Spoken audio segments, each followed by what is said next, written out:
जी जी बिल्कुल, इस वक्त मैं काना के इलाका अनवर टाउन में मौजूद हूँ, जहाँ पे एक और हवा की बेटी के साथ जुल्म बर्बरियत की दास्तान रकम की गई। ससुरालियों की सताई हुई बहू अपनी माँ के घर पहुँच गई। ससुरालियों ने इसको ज़ोदोकोप किया और अफसोस की बात यह है कि काना पुलिस ने अभी तक उनके खिलाफ कोई मुकदमा दर्ज नहीं किया। मेरे साथ मुतासरा खातून मौजूद हैं, उनसे बात करते हैं, उनसे पूछते हैं कि क्या आपके साथ जुल्म ज्यादती हुई है। जी बताएं।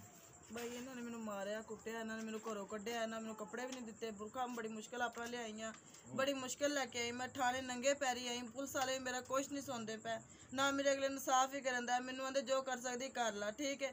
बंदा मेरा वो मेरी जो भी किया उन्हें क्या जो करनी कर, मेरे पीछे नहीं आया, ना मेरी उन्हें सुनी है, ठीक है। मेरे निके निके लूंगे घर ही है। मैं उन्होंने क्या मेरे दियोर ने नजाकत, साजिद, लियाकत, तिन्ना ने मैनू मारिया, वालों फड़ के मारिया, हियां मारिया, धक्के मार मार के मैनू घरों कढ़ दिता उन्होंने। अच्छा। फिर मेरे सारे उन्होंने कपड़े फाड़ दिते। ए वेखो सारे, मतलब मेरी इज्जत पे पूरा उन्होंने हमला करने की कोशिश की थी। ठीक है, फिर आप थाने गए? मैं थाने गई, थाने वालों ने मेरी कोई नहीं सुनाई की थी, कुछ भी नहीं आई कर सुनिया ही नहीं कुछ भी।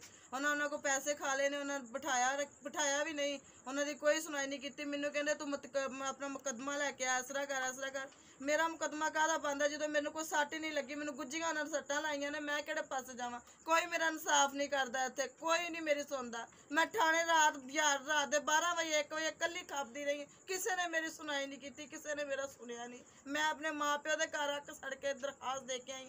मैं सुबह की भुखी पियानी, राती भुखी दरखास्तां देंदी फिरदी, मैं कल्ली लगी फिरदी, कोई मेरी सुनता नहीं पिया, ना मेरी किसी ने सुनी। मैं सारिਆਂ ਨੂੰ कह के हार के मैंने एक पुलिस वाले ने कहा जा जो कर सकती कर ला बीबी, मैं असीं तेरे नाल सुबह जावांगे, परसों जावांगे, कल जावांगे, बस इन्नी गल कह के उन्होंने मैंने उत्थों थाने घल दिता। जी आपने हवा की बेटी की बात सुनी कि ससुरालियों के जुल्म की सताई हुई ये खातून है जो अपने मैके आ गई है।